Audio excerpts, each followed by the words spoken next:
Hi friends, welcome to Ammu and అమ్మ channel అండి. చూడండి ఫ్రెండ్స్, ఈ వర్షం అయితే భయంకరంగా వస్తుంది కదండి. బయటికి పోయేదానికైతే ఇబ్బందిగా ఉంది. చూడండి, నేను ఇప్పుడైతే సింపుల్గా మీకు షార్ట్లో చూపించేస్తాను. నేను గుడ్లు ఫ్రై చేసేసుకోనండి, కొంచెము కలర్ రైస్ అయితే చేసేసినానండి. నేను చూసారు కదా, మన గుడ్లు ఫ్రై కంటే కర్రీ అయితే కాదండి. దీంట్లో కొంచెము నేను పెరుగు చట్నీ కూడా చేస్తాను. ఇక్కడ ఆయిల్ అయితే పెట్టేశానండి. చూడండి, నేను ఇలా కలర్ రైస్ అయితే చేసేసుకున్నా. కలర్ అయితే వేయలేదండి, ఎల్లో కలర్లోనే బిర్యానీ మసాలా అన్నీ వేసి సింపుల్గా చేసేసుకున్నా. మీరు కూడా ఇలాగే చేసేసుకోండి సింపుల్గా.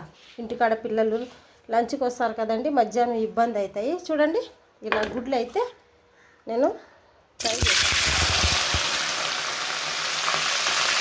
చూసారు కదండి, ఇలా గుడ్లు ఫ్రై చేసేసి, ఇక కర్రీ కాదండి, ఇది ఊరికే గుడ్లు ఫ్రై అండి. చూడండి, ఆనియన్స్, కొంచెం కొత్తిమీర, కొంచెం పుదీనా, ఒక టమాటా, ఒక పచ్చిమిర్చి తీసుకున్నా.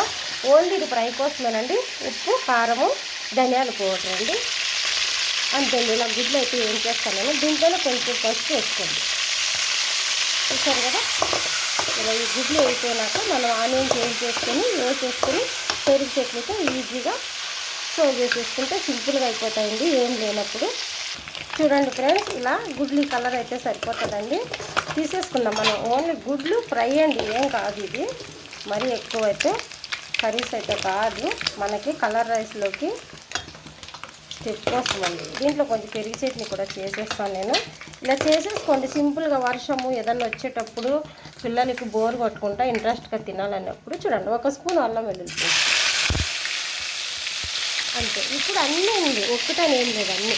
కొత్తిమీర, కరివేపాకు, ఒక టమాటా, ఆనియన్స్ అన్నీ వేసేసాం కదా. ఇలా మనం డ్రైగా చేసేసుకుందాం, చాలా బాగుంటుందండి రైస్లో. ఇది కొంచెం కుక్ అవనిద్దాం. చూడండి ఫ్రెండ్స్, ఆనియన్స్ ఇలా రెడ్ కలర్ వచ్చేసిందంటే మనము సాల్ట్, ధనియాల పొడి, మీకు ఏ మసాలా కావాలంటే అది వేసుకోండి. ఇంకేం కొబ్బరి పొడి ఏం అవసరం లేదండి. ఇది ఓన్లీ ఎగ్ ఫ్రై అండి, ఇది అంతే.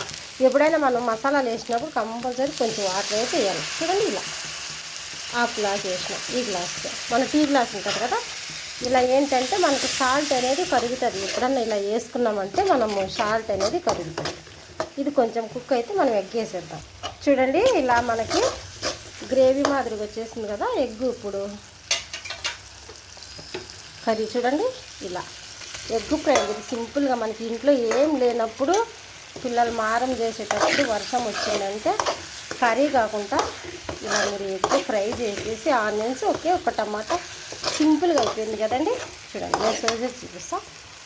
ఇప్పుడు కొంచెం కొత్తిమీర వేసేసుకొని ఇలా స్టవ్ అయితే ఆఫ్ చేసేసుకొని నేను సోజెస్ చూపిస్తాను. చూడండి, మీకు రైస్ పెరుగు చట్నీ కూడా నేను ఇక్కడ రెడీ చేసేసాను. చూడండి ఫ్రెండ్స్, ఇలా ఏం లేనప్పుడు మనం సింపుల్గా పెరుగు chutney, egg fry, colour rice అండి చేసేసుకున్నాం కదా. కలర్ అయితే వేయలేదండి నేను, ఫుడ్ కలరు. చూసారు కదా, మీకు కనుక నచ్చితే మన ఛానల్కి ఒక లైక్ చేసి సబ్స్క్రైబ్ చేసుకోండి. బాయ్ అండి.